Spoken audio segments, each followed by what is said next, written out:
Baik, kita lanjutkan dengan topik Arminianism vs Calvinism, dan kita mulai membahas mengenai tulip.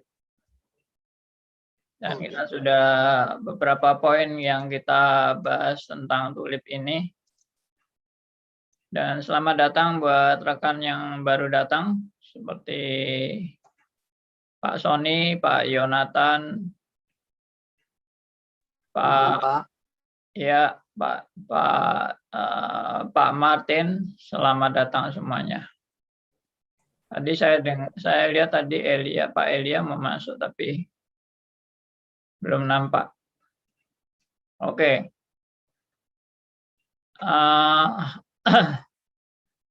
Ya, buat Pak Jayan juga selamat datang di YouTube, Pak Jayan.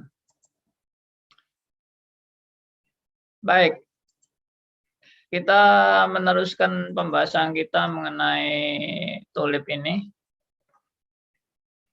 Dan kita sudah sampai kepada poin U. Tapi coba saya review ulang dan ada hal-hal yang menjadi penekanan penting dalam pembahasan tulip ini supaya tidak ada yang miss. Maksudnya tidak ada yang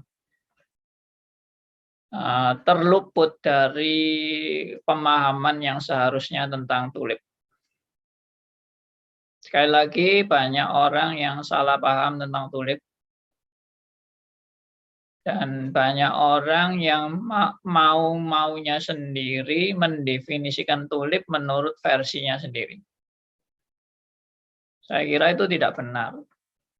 Karena kita mau belajar tulip ini dari suatu perumusan sidang sinode yang di Dort tahun 1619 ini.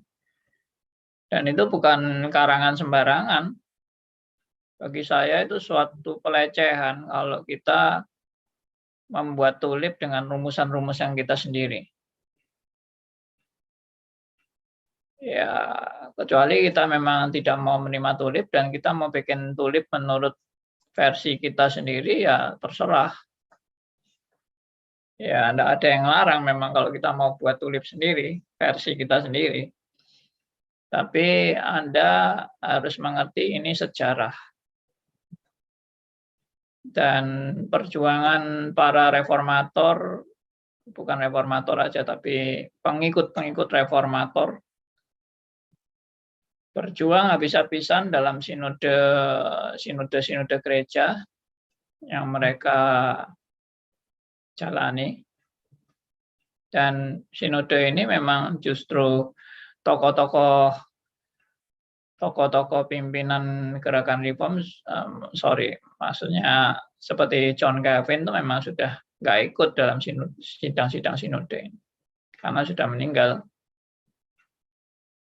Ya, jadi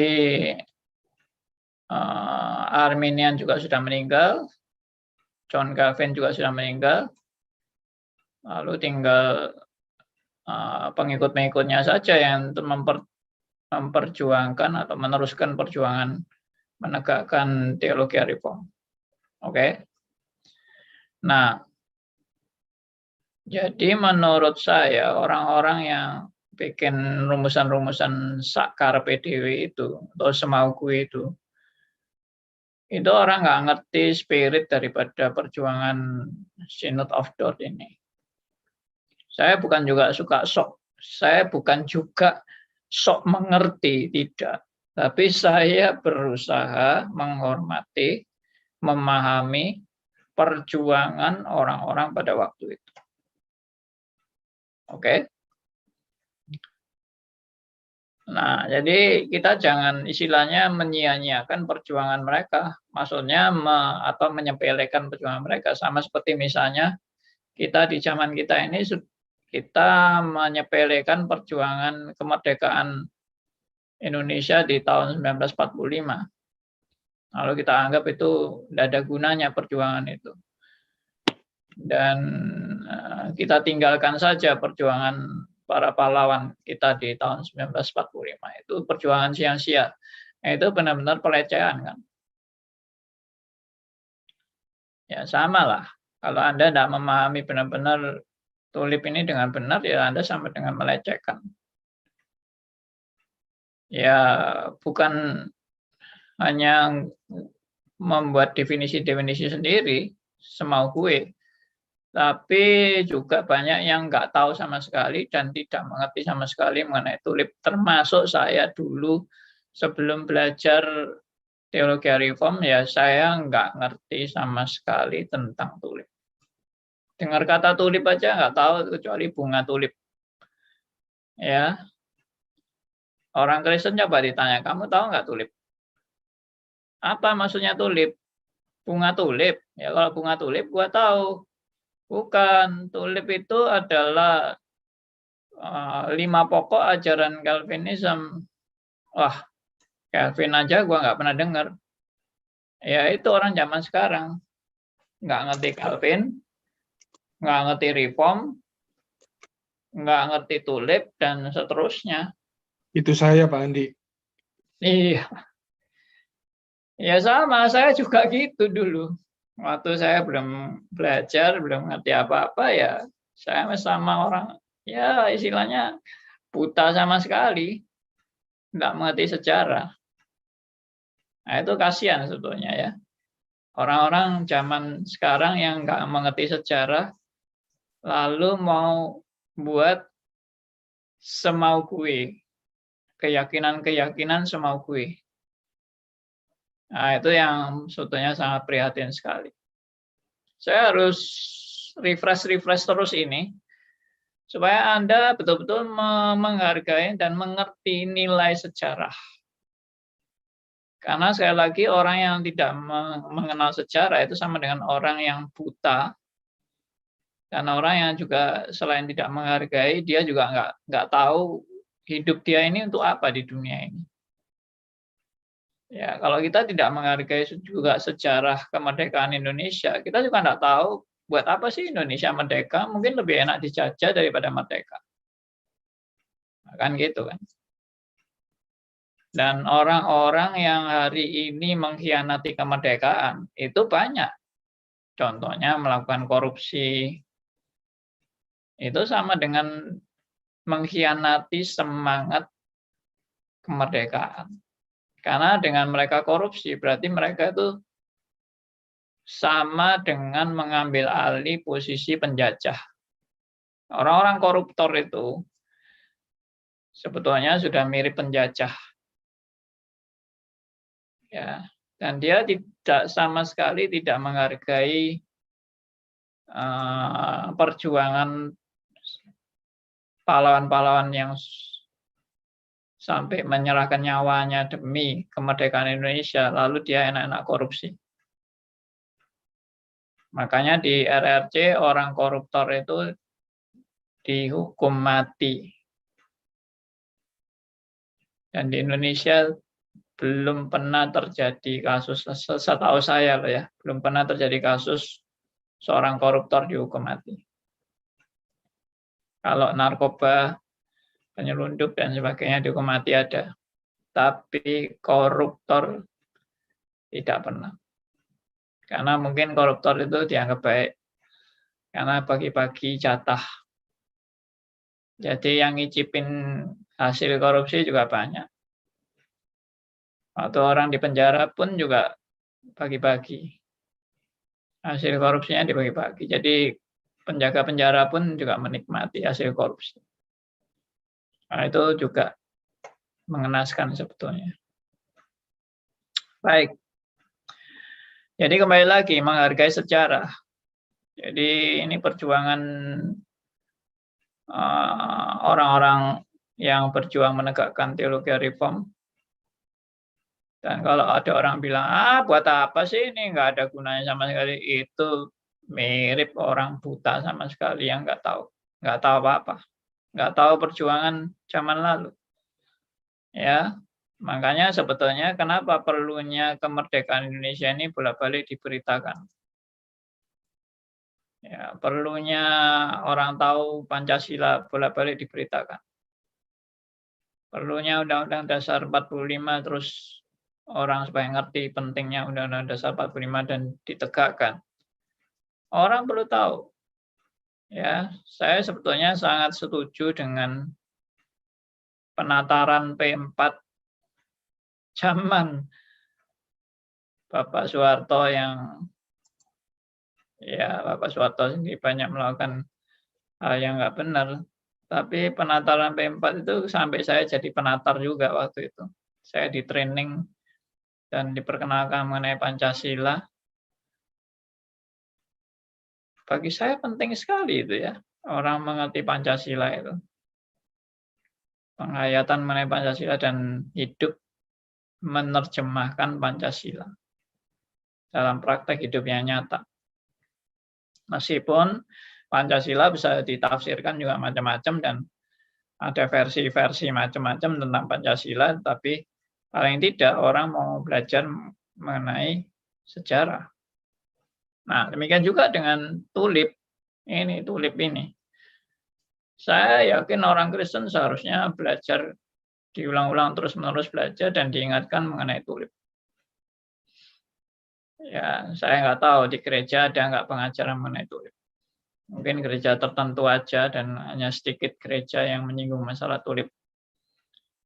Dan terus terang saja di gereja saya sendiri dulu waktu saya belum direform ya bukan hampir sama sekali nggak pernah dengar pengajaran tentang tulip. Ya, pengajaran tentang Calvinisme nggak pernah.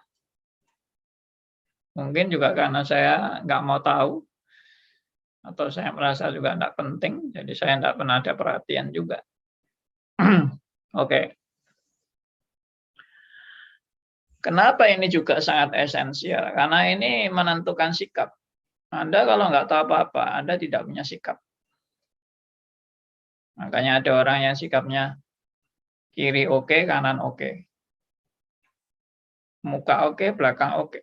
Atas oke, bawah oke. Semuanya oke-oke aja. Tidak perlu ada yang diperdebatkan, tidak perlu ada yang dipersoalkan, tidak perlu ada yang dipertentangkan. Karena kiri kanan oke semua. Nah, jadi ketidaktahuan tentang hal ini menentukan sikap. Ada orang Kristen bilang, tidak usah ribut-ribut lah, kita berteman aja, kita ini sebagai seorang sahabat, jangan berkelahi. Itu omongan yang tidak patut diucapkan seorang pendeta. Ya, apalagi orang yang ngomong itu pendeta. Sudahlah, tidak usah kita ribut-ribut soal ajaran. Kita itu harus menekankan kasih saja. Kasih itu yang paling utama dari semuanya. Ajaran itu tidak penting sama sekali. Saya nggak tahu dia dulu menjadi pendeta itu dia belajar apa. Sehingga dia menyimpulkan pengajaran-pengajaran itu tidak penting. Yang penting itu hanya kasih. Ya, berarti pendeta ini kelihatannya tidak pernah belajar ya. Dan tidak pernah tahu bagaimana seharusnya orang Kristen menyikapi mengenai pengajaran. Oke? Nah, dengan kita makin belajar, kita makin mengerti juga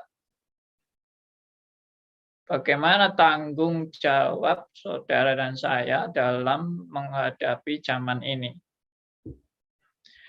Jadi Anda kalau tidak tahu sejarah, Anda juga tidak bisa bertanggung jawab. Anda juga menyikapi zaman ini dengan seenak gue. Ya toh? Anda menyikapi zaman dengan seenak gue. Gua yang penting, makanya sekarang saya lihat bagi orang-orang Kristen ini orientasinya apa? Yang penting gua bisa cari duit. Yang penting gua bisa kaya raya. Yang penting gua bisa sukses.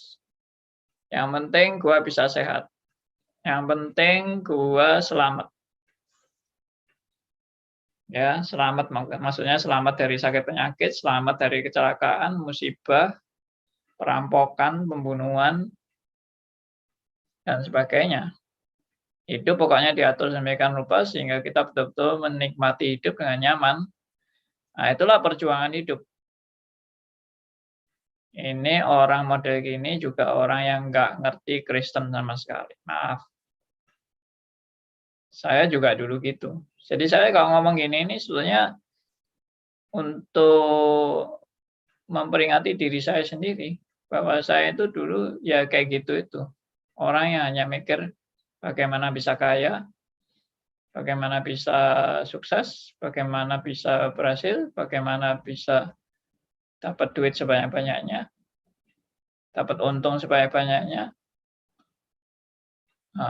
dan bisa sehat selama hidup, tidak kena musibah, tidak kena kecelakaan, tidak kena orang jahat, ya, tidak dirampok, tidak dibunuh, dan sebagainya.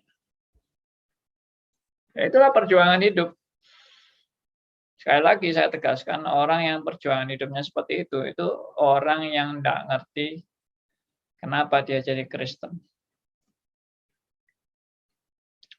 Atau ya tidak ngerti Kristen sama sekali. Ya, itu orang omong kosong itu. Maaf, saya mungkin terlalu kasar, tapi saya menilai diri saya sendiri. Saya juga Kristen omong kosong. Waktu saya jadi Kristen tapi cuma cari kekayaan, kesuksesan, kepentingan diri dan sebagainya, dan waktu jadi Kristen dengan teologi yang keliru juga cari kesembuhan, kesuksesan, kesaktian, bisa melakukan mujizat-mujizat dan sebagainya, itu yang dicari. Tapi saya nggak mengerti yang namanya kebenaran. Puji Tuhan, di tengah-tengah saya kacau balau dan tidak mengerti sama sekali kebenaran. Tuhan menuntun saya untuk makin mengenal kebenaran demi kebenaran. Demikian juga menuntun Anda. Saya percaya Anda yang mau bergabung di sini juga orang yang dari tidak mengenal kebenaran sekarang mulai dan sudah, dan bukan sudah, sedang belajar untuk terus-menerus makin dalam menggali kebenaran. Tidak ada yang sudah, maksudnya sudah selesai itu tidak ada, kecuali sudah tamat di dunia ini. Ya, baik. Jadi sekali lagi, kalau tidak mengerti sejarah, tidak mengerti bagaimana kita harus menyikapi, bersikap terhadap hidup ini dengan benar. Kita bagaimana menyikapi aliran-aliran gereja yang bermacam-macam hari ini. Kita menyikapi bagaimana orang Kristen dengan hidup saat ini, panggilan orang Kristen dengan hidup saat ini, dengan konteks zaman ini. Bagaimana orang Kristen bersikap? Bagaimana orang Kristen dalam mandat budaya? Ya. Bagaimana orang Kristen menerjemahkan iman Kristen di dalam dunia bisnis, dalam dunia politik, dalam dunia pendidikan, dalam dunia medis, ya, dalam dunia ekonomi dan sebagainya. Bagaimana orang Kristen menerjemahkan iman Kristen dalam praktek-praktek itu panggilan. Anda kalau tidak mengerti, ya Anda jalani hidup Kristen, pokoknya kalau aku mahasiswa, ya aku berjuang untuk lulus. Habis lulus, berjuang untuk cari kerjaan. Habis saya dapat kerjaan, berjuang untuk cari gaji paling besar, supaya aku cepat kaya. Ya. Habis dapat kaya, ya aku cari buat keluarga sampai akhirnya aku membuat kerajaan bagi diriku sendiri. Nah, jadi itu juga suatu keadaan di mana kita tidak mengerti buat apa hidup. Oke? Nah, sekali lagi ini kita belajar sejarah. Baik, jadi saya juga percaya saudara ya bahwa sejarah itu dipimpin oleh Allah. Yang membuat sejarah itu bukan manusia. Saya tidak percaya manusia yang memegang sejarah. Dan manusia yang mengarahkan sejarah. Memang kita harus akui, sejarah dipengaruhi oleh pemikir-pemikir yang hebat. Ya, dipengaruhi orang model seperti mungkin orang besar seperti Karl Marx. Ya, atau Ya tokoh-tokoh lah, tokoh-tokoh mungkin humanisme, hak asasi manusia, seperti Mahatma Gandhi atau apa segala macam, atau tokoh-tokoh politik. Ya itulah dunia dipengaruhi oleh tapi ada tapinya. Kita berkata Allah yang mengendalikan sejarah, termasuk sejarah Indonesia, termasuk sejarah Amerika, sejarah Israel, sejarah bangsa manapun, termasuk Mesir, termasuk Yunani, termasuk Romawi, semua kerajaan-kerajaan juga dikuasai oleh Allah. Itu. Jadi di dalam kita belajar tentang tulip ini, itu menunjukkan Allah juga berperan dalam sejarah. Di dalam keterpurukan gereja hari ini, dan banyak gereja yang sudah tidak pernah menyentuh masalah tulip, tiba-tiba muncullah pendeta Stephen Tong, dan beliau menegakkan gerakan reform di Indonesia, reform Injili, dan kami semua dipacu untuk belajar reform dengan makin hari makin dalam hamba-hamba Tuhannya, sehingga kami dipacu juga untuk makin mengenal sebetulnya apa nilai reform itu yang sebenarnya. Puji Tuhan. Kita semua makin menggali, makin menemukan harta terpendam yang sangat luar biasa besar nilainya. Nah, itulah perjuangan reform ini, tapi semua itu dalam kendali Tuhan, anugerah Tuhan. Ya, makanya saya bilang reform ini, gerakan reform Injili ini jangan terus kemudian setelah menjadi besar seperti ini dan diakui banyak orang dan mempengaruhi banyak orang lalu menjadi sombong dan lalu merasa ini gara-gara karyaku. Bukan, ini adalah karya Allah yang memegang sejarah. Jadi jangan merasa hebat. Saya juga yang mendirikan Stris, Pak Tong yang mendirikan Stris dan mempercayakan kepada saya untuk mengkoordinasi jalannya Stris. Bisa juga menjadi godaan bagi saya, ini Andi Halim yang berjasa. Kalau tidak ada Andi Halim ya Stris tidak bisa jalan. Bangkrut Stris itu. Bisa seperti itu, bisa ada kesombongan seperti itu, dan memang iblis paling suka membuat kita menjadi sombong dan merasa diri kita hebat. Ya. Tapi Tuhan selalu mengingatkan kepada anak-anaknya, itu bukan kamu. Itu adalah sejarah di tangan Tuhan. Jadi beberapa teman di sini ada yang sharing keberadaan Pak Andi di sini membuat hidup saya berubah. Puji Tuhan, saya bilang.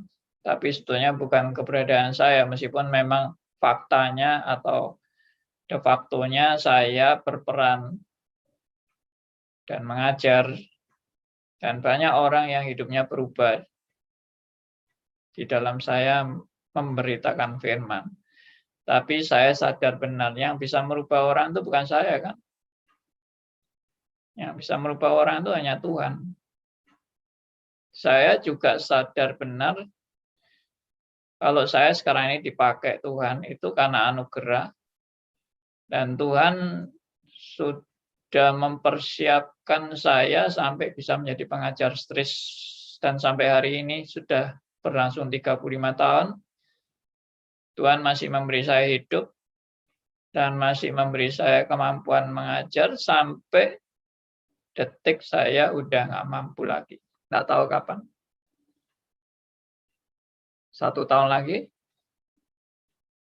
5 tahun lagi, 10 tahun lagi, 20 tahun, I don't know. Saya tidak pernah berdoa untuk hidup saya punya umur panjang. Saya nggak mau. Bukan nggak mau. Bagi saya, umur saya kan di tangan Tuhan. Toh. Ya sudah, mau dikasih umur berapa aja, terserah Tuhan. Bukan saya yang menentukan umur saya. Kalau tidak ada Andi Halim bagaimana? Stres bangkrut. Stres mau bangkrut, mau tidak bangkrut, dalam kedaulatan Allah. Waduh, kalau stres bangkrut kan itu kasihan orang-orang yang mau belajar reform, bagaimana itu nanti? Tidak usah takut. Tuhan tetap yang memegang sejarah. Dan Tuhan bisa membangkitkan orang yang lebih hebat dari Andi Halim. Lebih bagus, mungkin lebih sempurna, I don't know. Yang jelas sejarah di tangan Tuhan. Udah gitu aja. Jadi saya sendiri bisa jadi reform itu kan juga bukan manusia yang merubah saya. Tuhan yang merubah saya. Saya bisa bertobat itu tahun 1978 saya bertobat itu bukan karena manusia. Tuhan yang bekerja. Tapi bisa melalui manusia. Sekarang kehadiran saya di sini juga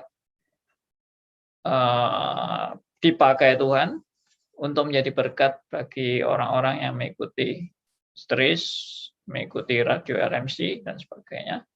Itu juga bukan karena kemampuan saya, tapi karena Tuhan yang berbelas kasihan kepada saya dan yang memberikan saya privilege untuk saya boleh dipakai jadi alat Tuhan dan bagi pelebaran kerajaan Allah dan menjadi berkat bagi teman-teman yang rindu belajar firman. Ada orang-orang yang tidak senang dengan saya dan tidak mau dengar pengajaran saya dan bahkan benci dengan saya tanpa saya mengerti apa, tidak mengerti alasannya kenapa membenci saya, banyak, juga cukup banyak. Dan bahkan yang ingin merusak pelayanan saya dengan memfitnah, dengan memberi berita-berita bohong yang katanya Andi Halim ini ajarannya palsu, reformnya sesat, ya ekstremis, hyper Calvinism dan sebagainya. Saya difitnah. Tapi saya semua serahkan sama Tuhan. Kalau Tuhan memang tidak mau pakai saya lagi, ya nggak apa-apa. Saya berhenti dari panggilan untuk memberitakan firman. Kalau memang Tuhan mau saya berhenti. Tapi kalau Tuhan tetap mau pakai saya, biarpun saya difitnah, stris ini mau dihancurkan, mau dihalang-halangi. Banyak juga orang-orang lain yang tidak mau mempublikasikan stris sengaja. Ya, enggak apa-apa. Anda silakan mau menghancurkan stris, enggak apa-apa. Karena stris bukan di tangan saya. Selama Tuhan mau pakai stris, Tuhan mau pakai saya, ya masih oke lah. Bukan masih oke, pasti jalan lah. Tapi kalau Tuhan bilang saya harus berhenti, ya berhenti. Ya, caranya Tuhan bilang saya berhenti banyak cara. Saya dikasih stroke, saya mati tiba-tiba, atau kecelakaan, atau saya diberhentikan dari pusat. Pak Andi sudah tidak boleh ngajar lagi, ya pensiun saja, ya sudah, tidak apa-apa. Tapi kalau Tuhan bilang belum waktunya pensiun, biarpun atasan bilang saya pensiun, ya tidak apa-apa. Tuhan tetap bisa pakai saya di dalam wadah yang lain. Yang tidak harus wadah yang sekarang ini kan. Baik, lanjut. Saya kok jadi banyak cerita sekarang ya. Tapi ini ya sejarah, kembali lagi sejarah. Anda juga harus memahami sejarah stris. Ya, sejarah perjuangan Pendeta Stephen Tong juga harus belajar. Ya, ini tidak tiba-tiba muncul ini. Oke, kembali lagi. Kita sudah membahas sampai kesekian kalinya dan ini sesi yang ke-34. Dan inti daripada T, kita sudah sampai pada poin T ya, dari tulip ini, yaitu kerusakan total. Dan kerusakan total itu menunjukkan bahwa manusia memang tidak ada yang bisa diandalkan dalam diri manusia untuk bisa mencapai keselamatan. Saya ulangi ya. Ini kalimat saya sendiri. Dari diri manusia tidak ada yang bisa diandalkan untuk bisa mencapai keselamatan. Itu rusak total. Kesadaran ini adalah kesadaran yang dari Allah, bukan dari manusia. Nah, ini Anda harus perhatikan ini kalimat saya ini. Kesadaran ini adalah kesadaran yang datang dari Allah, bukan dari manusia. Bahwa dia dalam keadaan yang fatal. Dia dalam keadaan yang terputus hubungan dengan Allah. Dia dalam keadaan yang hopeless. Tidak ada harapan. Dan dia sebenarnya di mata Allah adalah manusia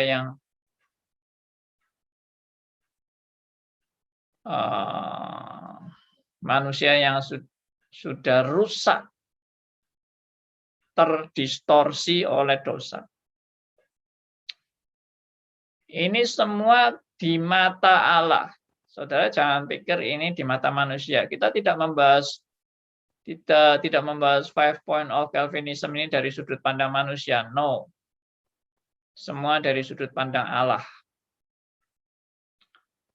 Jadi kalau orang tidak mendapat karunia melihat kebenaran ini, tidak dapat karunia datang dari Allah untuk melihat kebenaran ini, tidak mungkin memahami T dan semuanya.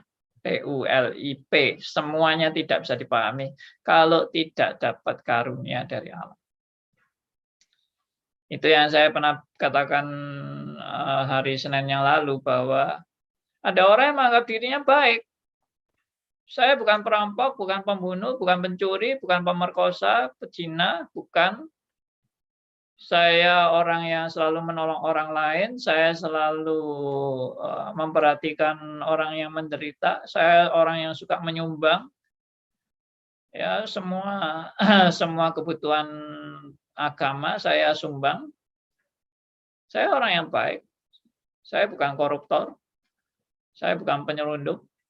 Saya jujur dan seterusnya. Bukankah saya orang baik? Nah, berarti orang itu tidak terbuka mata rohaninya melihat bagaimana kebobrokan dia di hadapan Allah. Nah, banyak orang yang masih berpikir tentang kebaikan dalam diri seseorang. Kenapa Tuhan saya memandang begitu jahatnya? Ya tadi kan dia tidak pernah membunuh, dia tidak pernah mencuri, dia tidak pernah merampok, dia tidak pernah berzina. Ya, dan seterusnya. Oh, ini sudah dibahas tuntas habis di doktrin manusia dan dosa. Jadi saudara kalau mau benar-benar mengenal kerusakan manusia, kerusakan total ini, harus belajar doktrin manusia dan dosa. Di sana istilahnya bahasa Jawanya itu dipetani. Ya, dikupas habis. Itu dipetani itu dikupas habis di doktrin manusia dan dosa tentang kerusakan manusia ini. Saya cuma kasih ilustrasi ringan saja untuk Anda mengerti mengenai kerusakan manusia. Saya kasih ilustrasi begini. Ada orang yang terkenal sangat baik sekali. Dia orang yang dermawan, dia orang yang sangat humanistik, memperhatikan kemanusiaan, masalah-masalah kemanusiaan. Dia orang yang ringan untuk membantu orang lain. Ya, apa itu ringan tangan? Ringan tangan atau tangan ringan. Ya, dan ya dia tokoh masyarakat. Dia sangat disenangi dan dihormati dan dicintai masyarakat. Dia sangat memperhatikan hal sosial, ya. Rakyat yang menderita apa semua diperhatikan, yang miskin diperhatikan, yang tidak sempat sekolah diperhatikan. Pokoknya semua hal tentang masalah sosial, humanisme dan humanistik dan semuanya dia perhatikan dengan demikian hebat dan luar biasa sampai seluruh masyarakat begitu kagum dan begitu menghormati orang ini sebagai orang yang berdedikasi, orang yang betul-betul berkorban demi rakyat, orang yang betul-betul mengabdi, ya, hidupnya benar-benar demi kepentingan orang banyak dan sebagainya. Wah, semua hormat semua. Tapi ada tapinya. Nah, kalau ada kata tapi ini mesti tidak enak. Tapi dia adalah orang yang sangat tidak menghargai orang tuanya. Nah, itulah kira-kira mirip perumpamaan ini mirip dengan ada orang baik, kenapa Tuhan memandang dia jahat?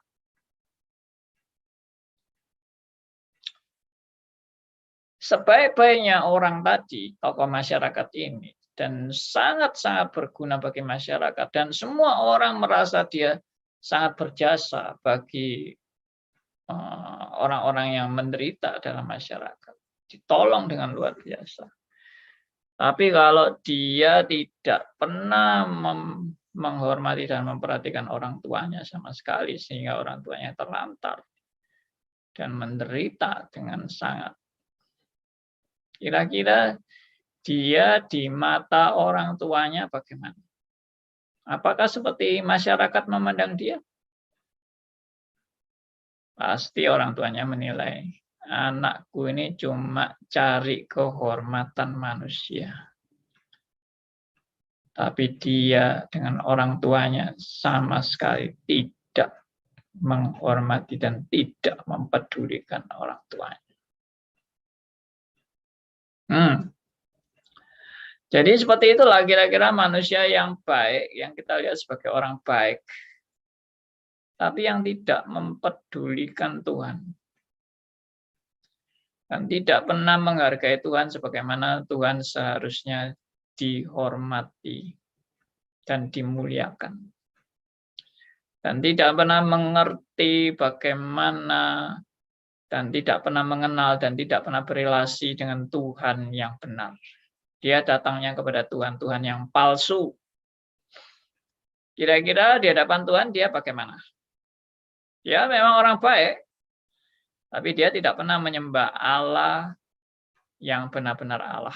Dia hanya menyembah Allah-Allah palsu, Allah buatannya sendiri. Jadi bagaimana di hadapan Allah? Dia adalah orang berdosa yang patut binasa karena dosanya.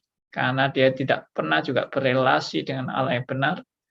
Dan dia mati rohani. Ya itulah total depravity, saudara. Itu bagi saya ilustrasi yang sederhana tapi sangat mengena. Bahwa baik itu baik menurut ukuran siapa? Seperti tadi tokoh itu yang baik di mata masyarakat. Baik menurut masyarakat. Tapi di mata orang tuanya bagaimana? Dia baik untuk sesama manusia, tapi di mata Allah bagaimana? Dan di mata Allah semua orang tidak ada yang baik. Nah, itulah berita Alkitab. Di mata Allah tidak ada seorang pun yang baik. No one. Makanya total depravity ini bukan untuk orang-orang tertentu. Semua orang total depravity. Dan dengan demikian apa konsekuensinya? Konsekuensinya semua orang harus binasa. Itu poin T. Bagaimana Anda memahami poin T kalau Tuhan tidak menjadikan mata rohani Anda dan Tuhan tidak membukakan kebenaran-kebenaran firman Tuhan kepada Anda yang menyebabkan Anda sadar bahwa total depravity adalah kebenaran. Di sini saya melihat Arminian fail. Maaf. Kenapa saya sebut Arminian fail? Karena bagi Arminian ada orang yang baik. Di antara orang-orang yang manusia-manusia yang sudah rusak ini masih ada orang yang bisa baik di hadapan Allah. Inilah yang menyebabkan Arminianisme dan Calvinisme itu tidak bisa sinkron karena Arminianisme tidak melihat dengan jeli mengenai kerusakan total. Dan jelas Arminian menolak kerusakan total. Dan dia menganggap bahwa manusia itu ada yang baik. Dan Tuhan mau terima untuk kebaikannya. Kebaikannya apa? Kebaikannya antara lain yang pertama ya mau terima Yesus sebagai Tuhan dan Juru Selamat. Jadi manusia masih punya potensi untuk bisa datang kepada Allah yang benar. Di dalam ajaran Calvinisme, manusia sama sekali tidak punya potensi untuk datang kepada Allah yang benar. Sama sekali tidak ada potensi. Karena rusak total, alias mati rohani, alias buta rohani, alias lumpuh rohani. Maka sedikit pun tidak punya kemampuan untuk datang kepada Allah yang benar. Tapi datangnya kepada Allah yang palsu. Dan Allah buatannya sendiri. Oke? Saya harus menekankan ini dan jangan sampai ada yang miss. Jangan sampai ada yang meragukan T, total depravity. Karena ini kunci pertama. Kalau kunci pertama ini sudah diragukan, Anda tidak mungkin bisa mengerti selanjutnya. Oke? Jadi bagi saya orang Arminian harus dicelikkan oleh Roh Kudus mata rohaninya mengerti T dengan benar. Makanya tadi saya bilang di awal T ini kesadaran yang datang dari Allah.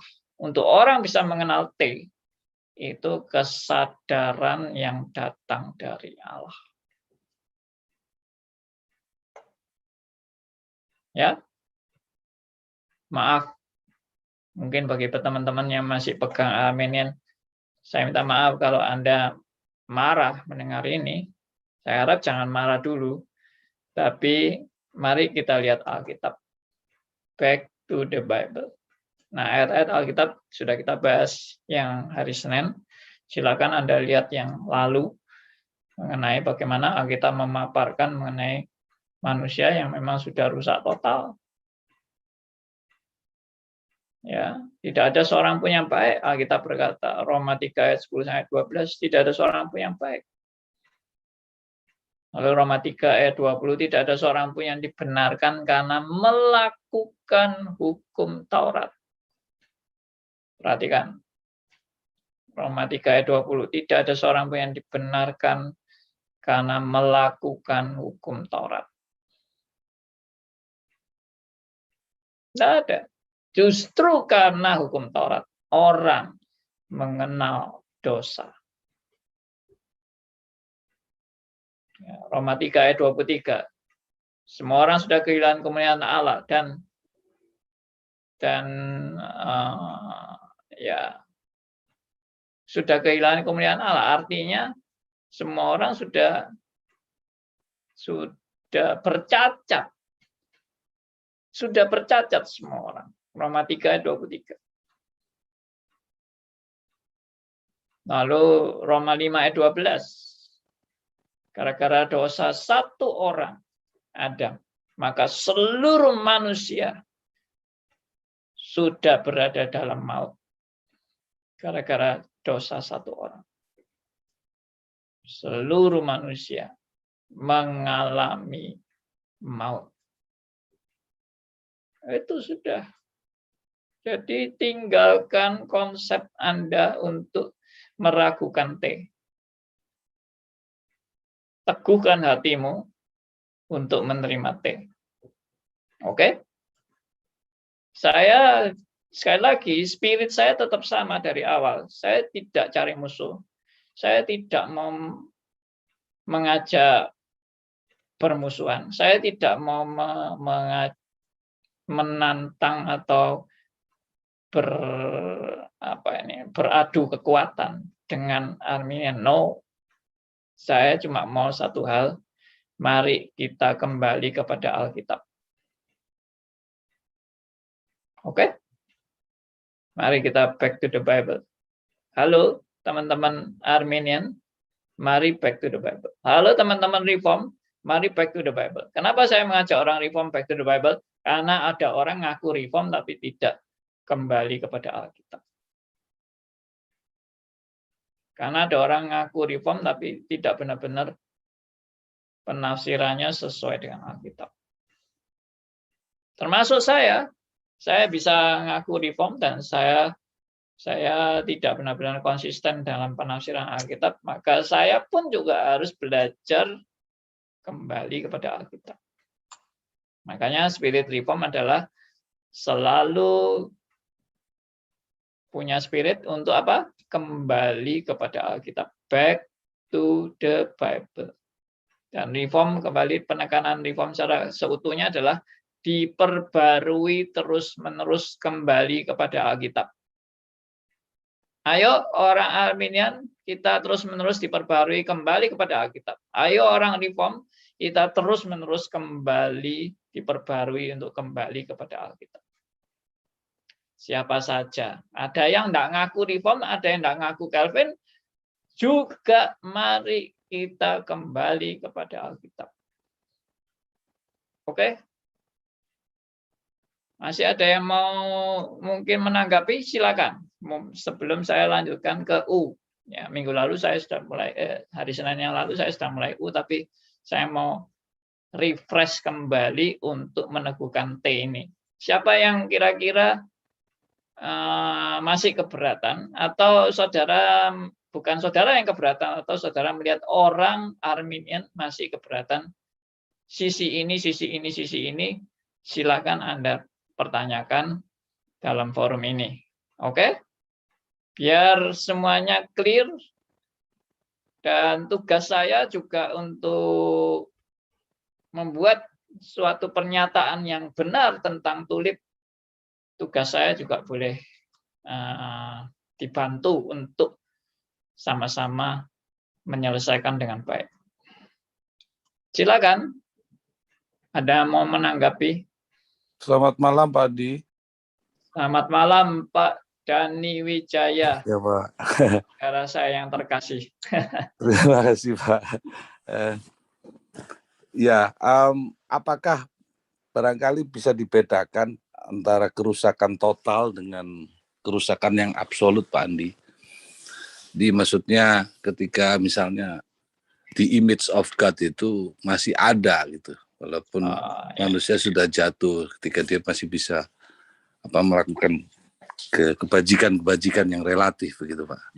Terima kasih Pak. Baik, terima kasih pertanyaannya. Jadi pertanyaan ini sebetulnya sudah tadi saya uraikan, bahwa ada manusia yang masih baik. Ada manusia tidak korupsi, ada manusia yang bertanggung jawab dalam tugas dan tanggung jawabnya, ada manusia yang betul-betul bertanggung jawab dalam perannya sebagai suami atau istri, sebagai orang tua anak-anak. Ada orang yang tidak mau korupsi, ada orang yang tidak mau menjadi penyelundup dan sebagainya dan sebagainya. Banyak orang baik, ya. Kalau dalam hal itu banyak orang baik. Jadi memang yang dimaksud kerusakan total bukan kerusakan dalam semua hal salah. Maksudnya semua hal itu rusak total itu berarti nilai-nilai the image of God itu sudah hancur total. No. Image of God itu masih ada sisa-sisa. Sehingga manusia yang meskipun disebut rusak total itu tidak berarti gambar dan rupa Allahnya itu terhapus sama sekali. Kalau terhapus sama sekali sudah jadi binatang. Benar-benar binatang. Ya, jadi seperti kecoa, seperti tikus, ya, seperti ya pokoknya segala binatang, ya. Itu tidak. Kita tidak mengajarkan seperti itu. Tapi yang dimaksud rusak total itu dalam kaitan, tadi saya bilang, berhubungan dengan Allah. Dalam kaitan untuk mencapai keselamatan yang sejati. Dalam kaitan untuk mengenal nilai-nilai kebenaran yang daripada Tuhan. Itu rusak total. Kebenaran maksudnya kebenaran khusus ya, dalam wahyu khusus ya, dalam kaitan dengan keselamatan ya, itu menjadi buta total. Saya katakan buta total, rusak total, mati total. Meskipun secara anugerah umum ya masih bisa dapat menikmatinya secara anugerah umum, tapi anugerah umumnya pun juga bisa dinilai salah karena kerusakan total ini. Ya, banyak orang mau jujur, banyak orang mau benar-benar bertanggung jawab itu, tapi karena misalnya itu ajaran agamanya dan untuk kepentingan dia bisa masuk surga, dia melakukan itu.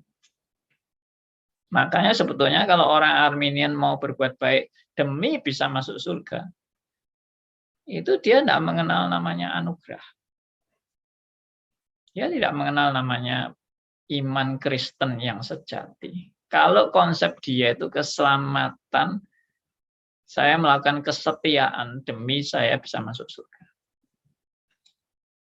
Saya melakukan kebaikan demi saya bisa diterima Tuhan. Itu kebutaan rohani. Ya maaf. Ya, meskipun dia sudah ngaku Kristen. Tapi dia masih tidak paham itu. Baik.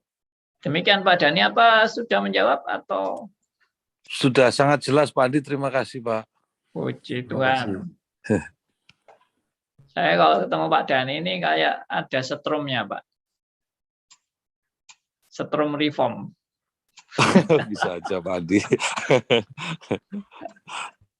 Oke, silakan yang lain. Kalau ada yang masih meragukan atau ada yang mau mewakili Arminian. Pak Andi. Silakan Pak Elia. Ini sparring partner saya. Kamsia. Di setengah jam pertama saya mau menangis seperti salam perpisahan. Gitu ya. Iya Pak.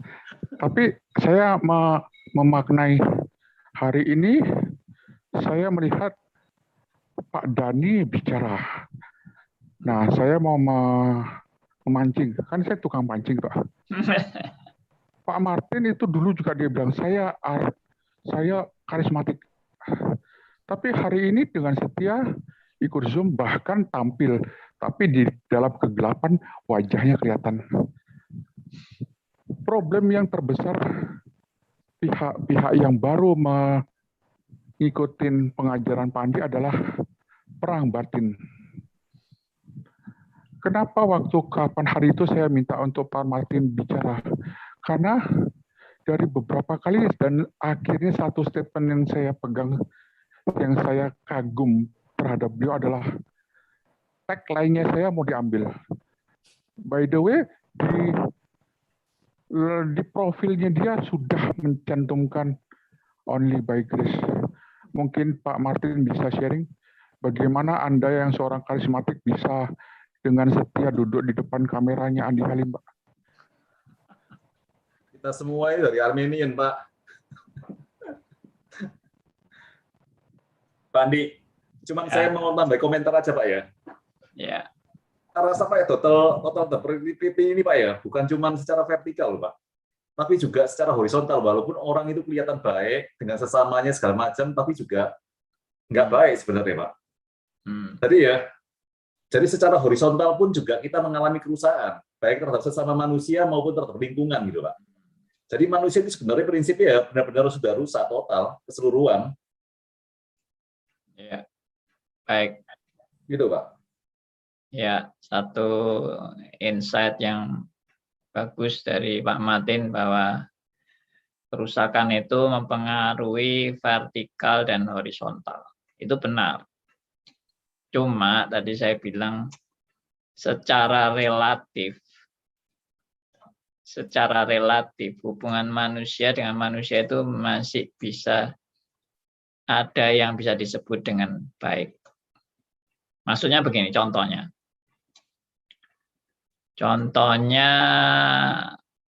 ya saya tidak usah sebut nama lah. Misalnya ada seorang dokter yang bukan Kristen.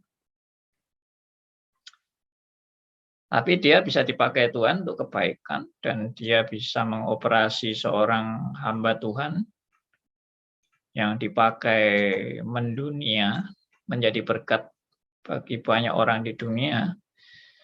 Sehingga dokter ini mengoperasi hamba Tuhan ini dengan sangat baik sekali, sampai hamba Tuhan bisa sehat dan memberitakan firman dengan lebih bersemangat karena habis dioperasi oleh dokter yang bukan Kristen. Dan dokter ini juga sangat baik sekali dan sangat menghormati pendeta ini. Dan dia juga melakukan tugas operasinya dengan sangat berhati-hati dan bertanggung jawab. Dan dia bukan dokter yang mata duitan yang cuma gila duit lalu pekerjaannya kacau balau dan sebagainya. No, dia orang yang benar-benar tanda petik baik bagi hamba Tuhan itu. Jadi bisa seperti itu. Makanya tadi saya bilang hubungan baik itu secara relatif bisa disebut baik. Pak, tapi kalau pandangannya Pak Andi seperti itu, Pak ya, itu berarti ada unsur humanisnya itu tinggi sekali loh, Pak. No. Nah, sedangkan Pak ya, apapun yang kita baik, yang kita lakukan sebaik-baiknya menurut sudut pandang manusia atau anugerah umum, Pak. Tapi segala sesuatu kalau tidak itu kembali ke Tuhan atau diperspektifkan kembali ke Tuhan, itu pun tetap tidak baik, loh, Pak. Iya, tapi begini, maksud saya itu ya, yang tidak baik bisa dipakai Tuhan untuk demi kebaikan. Jadi istilahnya memang dia di dalam standar Allah dia bukan orang baik di dalam standar Allah. Tapi orang yang tidak baik ini dalam standar Allah Tuhan bisa pakai untuk dia menjadi berkat. Ya, menjadi berkat dipakai demi kebaikan. Tapi bukan karena dia asli baik, bukan. Itu juga karena anugerah umum. Makanya saya bilang kan tadi masih ada anugerah umum. Ya, di dalam saya menjalani hidup saya juga pernah ditolong oleh orang yang bukan Kristen. Dan saya tidak sempat berterima kasih sama dia, tapi dia benar-benar sudah menolong nyawa saya. Ya, baik kan? Dan saya mau berterima kasih sama dia, saya tidak sempat dan dia tidak pernah juga minta balasan terima kasih dari saya. Dia habis menolong pun dia lenyap tidak berbekas dan saya tidak tahu kontaknya dia bagaimana, dia itu siapa. I don't know semuanya. Ya, tapi itu juga suatu anugerah Tuhan. Tapi saya kan tidak bisa mengatakan dia itu sampah bagi saya. Dan saya sebetulnya tidak memerlukan dia sama sekali. Jadi dia juga tidak berguna bagi saya juga tidak perlu berterima kasih sama dia. Kan tidak sampai sebegitunya kan. Ini kalau konteks anugerah umum loh ya. Jadi bagi saya si rusak total itu tetap kaitan yang terutama adalah seperti tadi saya bilang, dalam untuk mencapai keselamatan dan relasi dengan Allah. Manusia benar-benar tidak punya kemampuan. Kalau sampai tadi bisa baik untuk sesama, itu saya tetap percaya karena itu ada anugerah umum. Dan Tuhan memang mau pakai orang-orang jahat ini juga di dalam anugerah umumnya. Makanya Tuhan bilang apa?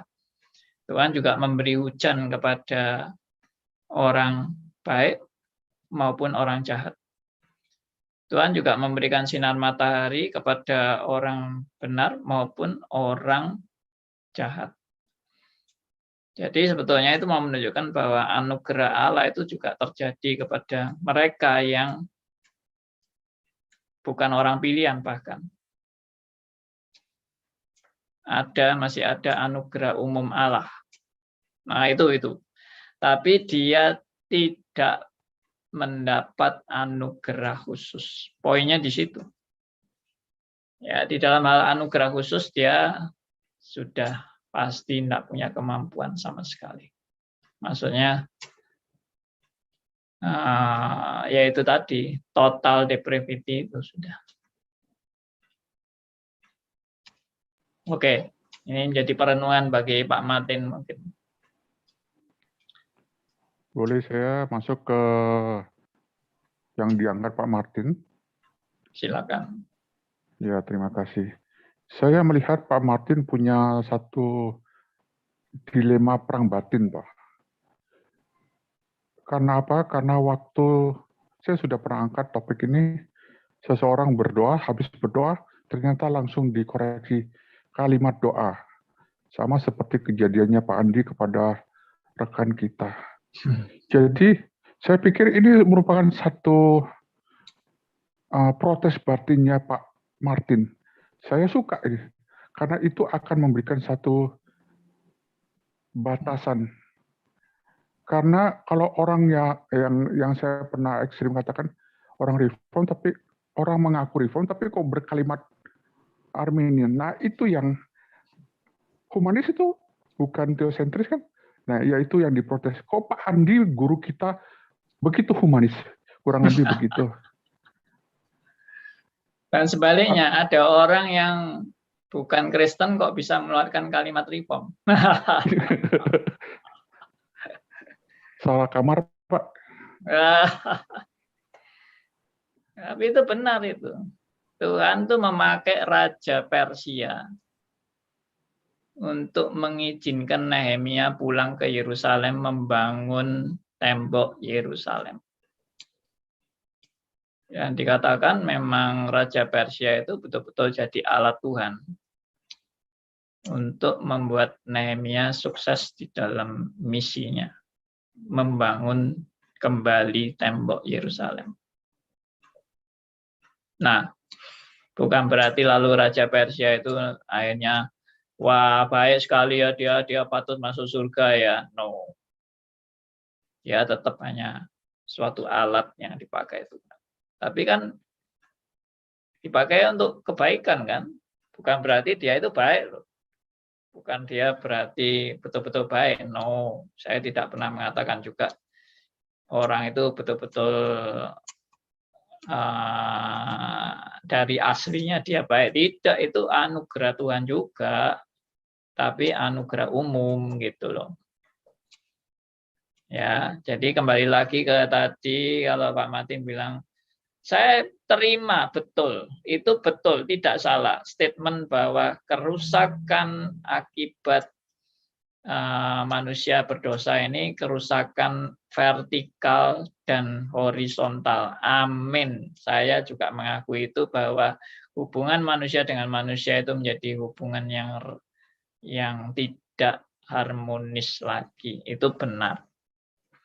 Tapi dalam hubungan yang tidak harmonis itu kan tidak berarti cacat total sama sekali. Akhirnya manusia dengan manusia seperti binatang dengan binatang kan. Nah, itu maksudnya. Seperti yang Pak Dhani bilang itu bukan kerusakan absolut. Artinya ya sudah, kalau gitu kita setiap kali ketemu manusia, perkosa aja begitu. Skeptis Pak, tepat ya. Kenapa? Skeptis. Kalau ketemu Pak Dhani, jadi curiga ini bukan orang sempurna, maka kita tidak akan berrelasi dengan Pak Martin. Ya.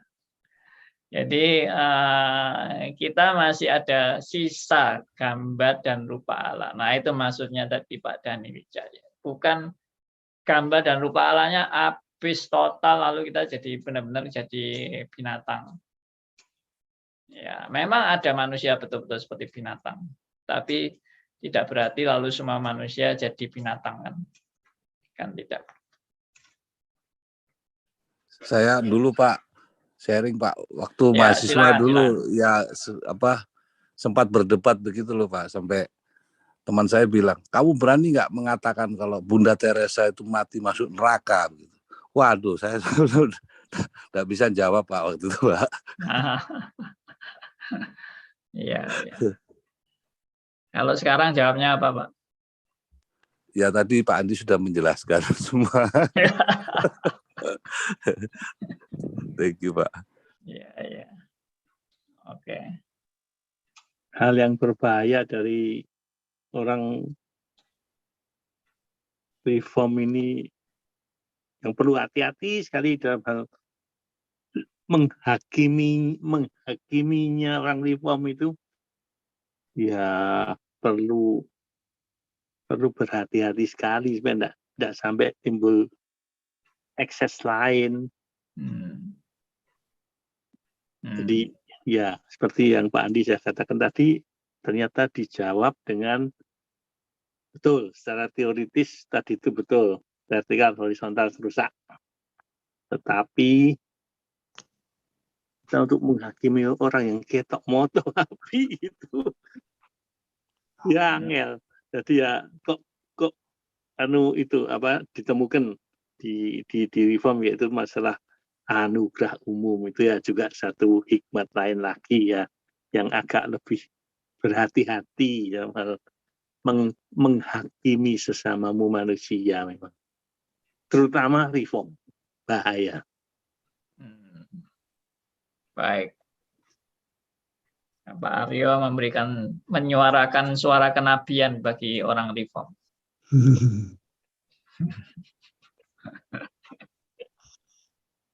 Oke, terima kasih.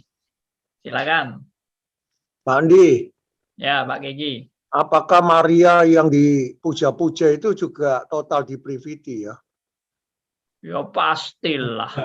Kalau bayi baru lahir juga total depravity. Ya pasti, bayi baru lahir juga total depravity.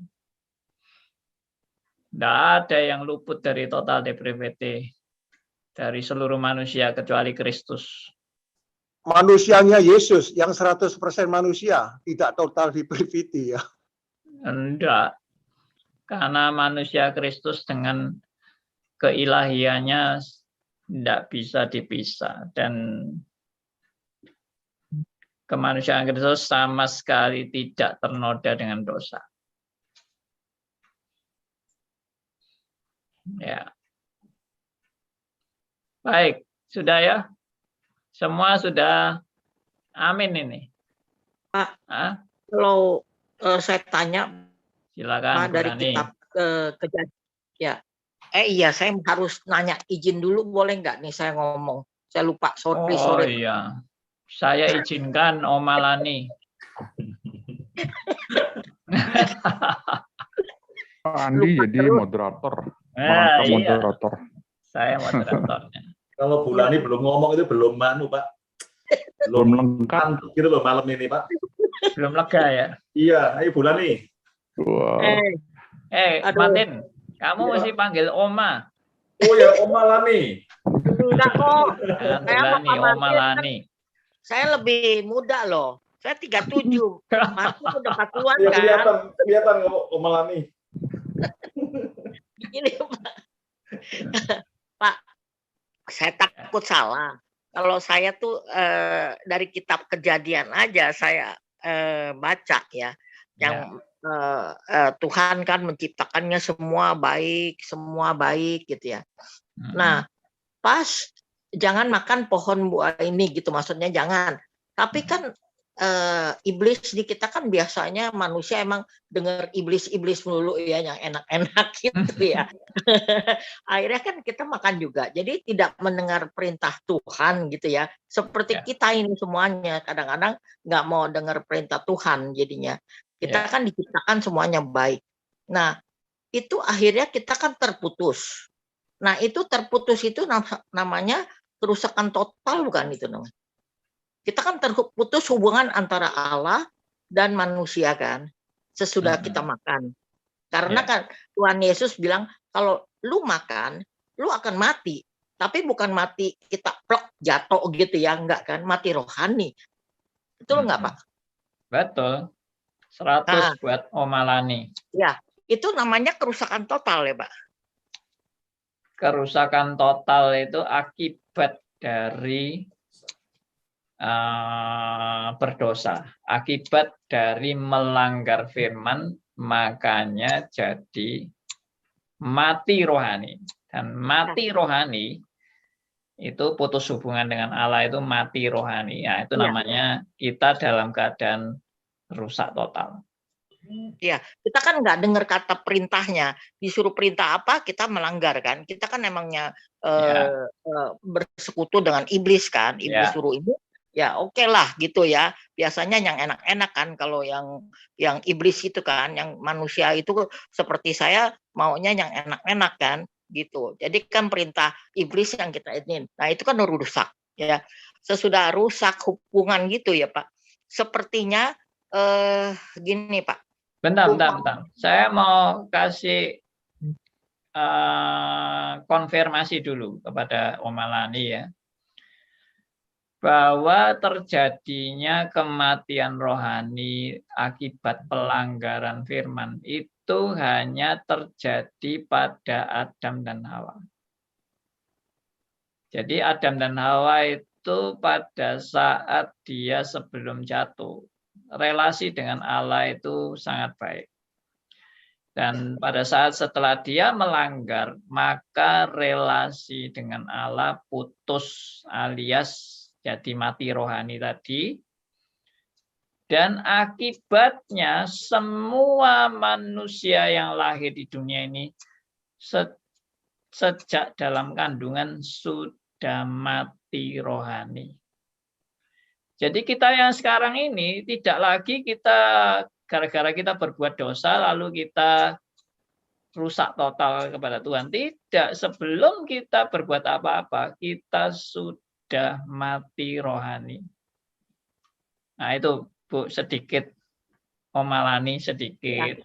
Iya, maksudnya kan saya lahir aja udah benar-benar udah saya tuh mati gitu loh. Saya udah rusak banget gitu ya. Dalam kandungan sudah mati. Dalam kandungan udah mati kan. Saya kan ini keturunan dari Adam dan Hawa.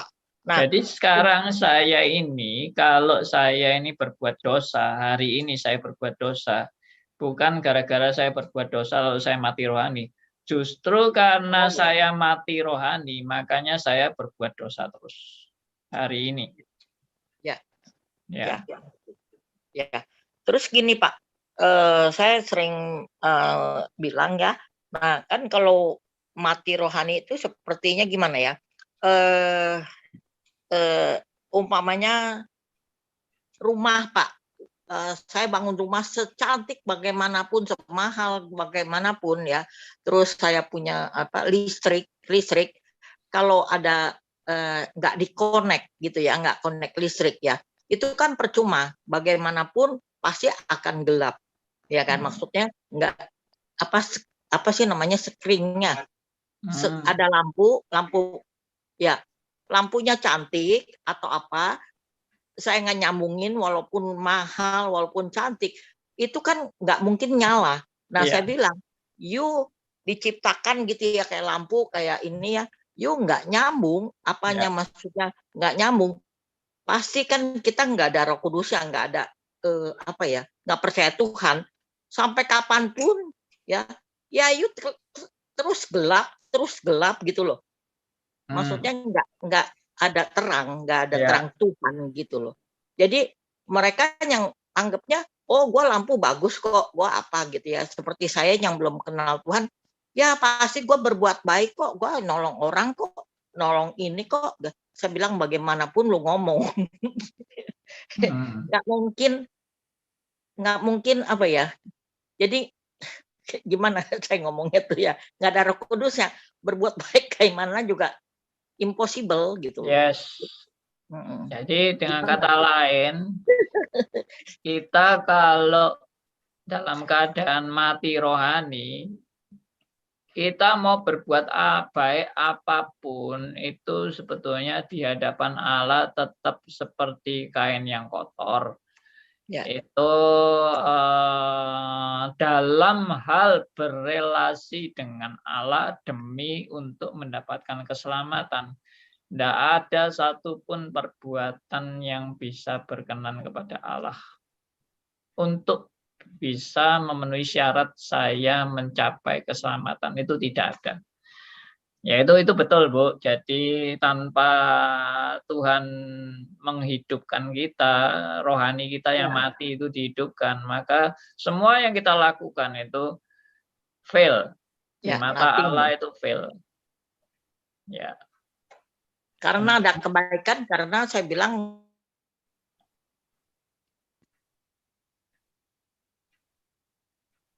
kita diciptakan oleh ada keselamatan, nggak nyambung gitu. Ya. Maksud saya ngerti gimana tuh ngomongnya Yesus. Ya. Kita kan lahir walaupun kita berdosa, tapi kan ada hati nurani, dikasih sama Tuhan kan hati nurani. Ya, anugerah umum. Nah, hati nurani itu maksud saya anugerah umum. Nggak anugerah khusus. Yang menurut Pak Andi tadi anugerah dan anugerah khusus. Tadi yang saya bilang hati nurani, kita kan semuanya dikasih hati nurani. Oke. Tapi hati nurani pun sudah rusak karena dosa. Iya, anugerah umum aja. Oke. Ya, Pak. Baik. Pak, saya boleh nambahi Pak. Ini menarik Silakan Pak Yonatan. Ya. Tadi intinya tadi anugerah umum sama anugerah khusus ya toh. Kalau kita lihat di Kejadian, gambar dan rupa Allah. Berarti kalau yang gambar itu kan bentuk tubuhnya manusia jasmaninya. Kalau yang rupa diartikan untuk yang rohaninya mati, ya toh Pak. Tapi kan berarti yang mati rohaninya Pak. Jadi yang pandangan yang ini, yang Calvin ini, yang dia yang mati itu manusia rohaninya. Tapi kalau bentuk fisiknya kan kita tetap sama seperti seperti ya ada tubuh jiwa, fisiknya tetap sama. Tapi yang mati rohaninya. Coba Pak, ini saya setuju tadi memang keselamatan tadi mati rohani harus Tuhan Yesus yang kembalikan. Ini semestinya hampir mirip Pak. Kalau yang di sini kan total fisik dan ininya. Padahal kalau di Alkitab aja yang mati rohaninya loh Pak. Arti yang umum itu anugerah umum tetap jalan, yang khusus yang mati rohaninya itu yang di Kejadian 1:26-27 itu mati rohaninya Pak. Coba Pak bisa diperjelas lagi Pak. Terima kasih Pak Andi. Terima kasih Bapak Yonatan. Calon pendeta Pak. Ya. kritis. Kita doakan untuk Pak Yonatan. Ya, mati rohani kalau tadi gambar dan rupa itu kalau kita mau teliti baik-baik Pak Yonatan. Jadi ini beberapa tokoh sudah mengklirkan masalah arti gambar dan rupa itu bolak-balik di Alkitab itu dipakai secara bergantian dan artinya sama. Baik gambar, baik rupa itu artinya sama. Tidak membedakan. Yang membedakan itu ya penafsir-penafsir yang ya tidak terlalu teliti. Karena di dalam Alkitab itu kadang-kadang memakai gambar, kadang-kadang memakai rupa, dan maknanya tetap sama, yaitu menunjukkan ada sifat-sifat Allah yang dikomunikasikan kepada manusia. Sebagian sifat-sifat Allah yang dikomunikasikan kepada manusia. Oke, itu pertama. Yang kedua, gambar dan rupa Allah itu yang sudah rusak atau terdistorsi, itu memang tidak terhapus sama sekali dan memang masih ada sisa-sisa gambar dan rupa Allah pada manusia, sehingga memang seperti tadi saya tegaskan bolak-balik, manusia tidak lalu menjadi seperti binatang meskipun sudah putus hubungan dengan Allah atau alias mati rohani. Dan yang ketiga tadi saya tekankan, meskipun memang sudah putus hubungan dan mati rohani ini, manusia juga masih menerima yang namanya anugerah umum, yang Tuhan dikatakan Tuhan mengasihi semua manusia. Kalau ditanya apakah Tuhan mengasihi manusia? Ya. Ya, dalam arti apa? Dalam arti anugerah umum. Tuhan dikatakan yaitu tadi memberi hujan, memberi sinar matahari, memberi kepandaian, memberikan juga bisa anugerah kekayaan, kesehatan. Itu baik kepada orang percaya maupun tidak orang percaya. Tuhan juga memberi anugerah itu secara konteks umum tadi. Ya, jadi memang mati rohani hanya khusus dalam kaitan hubungan dengan Allah. Itu disebut mati rohani. Dan akibatnya, tapi akibatnya bagaimana manusia melihat anugerah umum secara tepat dan secara sesuai dengan maksud Allah. Nah, itu yang tidak sanggup dilakukan oleh orang yang mati rohani. Meskipun dia dapat anugerah umum, tapi dia tidak bisa menganalisa atau menerima atau menguraikan anugerah umum ini secara tepat sesuai dengan maksud Allah. Kecuali menurut John Calvin, orang ini dilahirkan kembali. Mata rohaninya dicelikkan. Baru bisa melihat anugerah umum dengan kacamata yang benar. Kalau dia tidak dilahirkan kembali, selamanya dia tidak akan bisa menerjemahkan anugerah umum dengan tepat sesuai dengan maksud Allah. Oke, terima kasih. Pak Andi. Masih ada yang mau tanya? Silakan Pak Kegi. Ya Pak Andi, seperti saya kan dulu kan dapat anugerah umum, lalu sekarang sudah dapat anugerah khusus. Jadi anugerah umum masih berlaku untuk saya. Iya terang. Iya dong. Iya dong. Saya kan sudah dapat anugerah khusus ya, anugerah khusus itu ya di dalam Kristus Yesus. Enggak. Gini. Seperti yang tadi saya jelaskan. Ya. Kalau kita sekarang ini sudah menerima anugerah khusus, nilai plusnya itu juga adalah selain tadi berelasi dengan Allah yang benar, tapi nilai plusnya juga saya bisa melihat anugerah umum ini dalam kacamata ilahi yang tepat. Jadi anugerah umumnya tidak dibuang, Pak, tapi justru saya lebih dicelikkan mata rohani saya melihat anugerah umum dengan kacamata ilahi yang tepat. Jadi masih berlaku ya. Yes, itu termasuk mandat budaya sebetulnya di situ.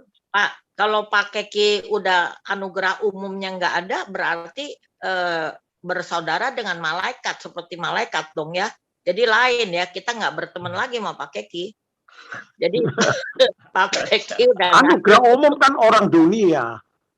Iya, udah nggak berteman. Saya kan dapat bukan itu anugerah maksudnya, khusus. Pak. Bukan itu maksudnya. Anugerah umum itu juga bagi orang percaya, bukan bagi orang dunia aja. Oh, gitu ya. Yang saya pahami Pak Andi ya, semua anugerah umum yang Tuhan berikan ke seluruh manusia, misalnya menikmati matahari pagi, kita bisa menghirup udara, dan semua kebesaran-kebesaran alam yang Tuhan ciptakan, itu seharusnya loh Pak ya, membawa kita ini memuji Tuhan, memuliakan Tuhan. Tapi karena kita mengalami total depravity ini Pak, jadi akhirnya kita cuma mandek di kita ini cuma bisa menghirup, kita bisa melihat, tapi nggak pernah melihat penciptanya siapa, pencipta yang benar itu Tuhan Yesus. Nah, itu yang kira-kira terputus hancur, nggak bisa kita dapatkan itu. Yes. Itu Pak, ya?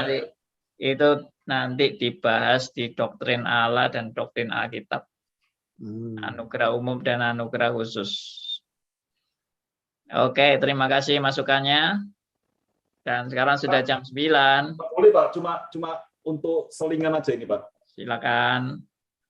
Waktu kejatuhan manusia yang pertama kali, itu kan dilakukan oleh Hawa. Dan Adam. Belum Pak, Adam belum. Waktu itu terjadi dialog antara Hawa dengan ular. Ya, tapi Adamnya ikut di situ. Nah, tapi yang melakukan yang mengeksekusi itu kan Hawa duluan Pak. Nah, tapi atas seizin Adam. Loh, belum tentu loh, nggak ada tertulis loh. Berarti kan mau nyalain wanita. Kalau nggak ada tertulis, saya berani katakan. Ini kan mau nyalain wanita. Saya berani katakan ini. Adam, karena Adam adalah kepala Hawa. Nah. Loh, tapi ada misalnya Pak, misalnya kita bikin skenario. Tiba-tiba ya waktu itu ada berdua tuh antara si ular dengan si Hawa. Terus tiba-tiba setelah menikmati enak gitu, setelah itu ngomong, papi, ini loh ada buah enak. Nah, dia panggil Adamnya ke situ. Datang Adamnya. Wah, cobain setelah itu. Kan bisa juga skenario seperti itu, Pak. Harus waktu itu skenario itu pasti salah. Karena Alkitab berkata Adam bersama-sama dengan Hawa atau Hawa bersama-sama dengan Adam. Nanti coba teliti. Jadi pada saat Hawa ngomong-ngomong dengan si ular, Adam ada di samping Hawa. Nah, coba perhatikan dengan teliti. Ini banyak orang yang nggak teliti ini. Nah, ini Pak ya. Tapi permasalahannya waktu dialog dilakukan antara Hawa dengan ular, Pak. Iya. Ular kenapa kok masuknya melalui Hawa terlebih dahulu? Nah, karena Pak ya, asumsi saya Hawa itu tidak mendengarkan perintah dari Allah secara langsung seperti Allah ngomong ke Adam. Benar Pak ya? Waktu itu kan Adam kan diciptain duluan. Iya, benar. Terus setelah itu kan ada aturan nggak boleh makan buah segala macam. Itu Hawa belum ada loh, Pak. Iya, betul. Baru setelah itu Hawa itu muncul. Artinya Hawa itu tidak mendengarkan secara langsung. Tuhan itu merintahkan seperti apa. Yang dengarkan itu Adam. Yes. Nah, waktu itu ular dengan pinternya masuk melalui celah Hawa, bukan Adam. Tapi tetap Adam ada di situ. Dan menurut saya, pertimbangan itu tetap tidak ada gunanya. Kenapa? Adam tidak pernah keberatan makan buah itu. Berarti memang dia sudah setuju. Melihat Hawa makan itu pun dengan setuju. Jadi Eva salahnya lebih sidik, Pak. Dia tidak dengar kok. Ya sama, sekarang saya juga membela Eva. Eva separuh salah. Mungkin yang dimaksud Pak Martin itu yang di apa Pak? Dikutip Paulus 1 Timotius 2 itu. Oh iya. Ya, 8 betul. Itu maksudnya. Hawa berdosa dulu gitu, Pak. Ya, betul. Ya, Paulus memang anti perempuan, saya tahu. Tapi perempuan terus pokoknya Paulus. Tapi beberapa pengajar termasuk di lingkungan GRI juga, misalnya Pak Billy Kristanto juga berpendapat bahwa Adam tidak ada di situ. Kalau ada di situ dihardik itu ular begitu, Pak. Saya nggak tahu lagi tapi. Enggak. Pak Adam Andi, ada di terima situ. kasih ya. Terima kasih Pak Andi, soalnya banyak yang menghina saya juga. Lu gara-gara lu yang berdosa, gara-gara lu tuh semuanya berdosa. Terima kasih. Mohon maaf loh, Tapi Oma Pak Lani. Andi, di mana ya ayat yang juga yang menyatakan bahwa Adam itu ada bersama-sama dengan Hawa, Pak? Maksudnya supaya Nah, itu kita juga bisa ini. kita mesti buka dulu Mereka itu ayatnya berdua. itu. Kapan-kapan Pak seling-selingannya ini Pak kita mendalami satu Kita kejadian lain, kalau Pak. Kita sudah lebih 10 menit ya. Nanti kebablasan ini bisa. Ya. Oke, terima kasih Bapak Ibu sekalian. Kita tutup dalam doa ya. Bersyukur untuk diskusi kita yang benar-benar menarik dan boleh juga menjadi berkat bagi teman-teman semua yang mendengarkan. Oke, saya minta yang berdoa Pak Keki aja ya. Silakan Pak Keki. Oke.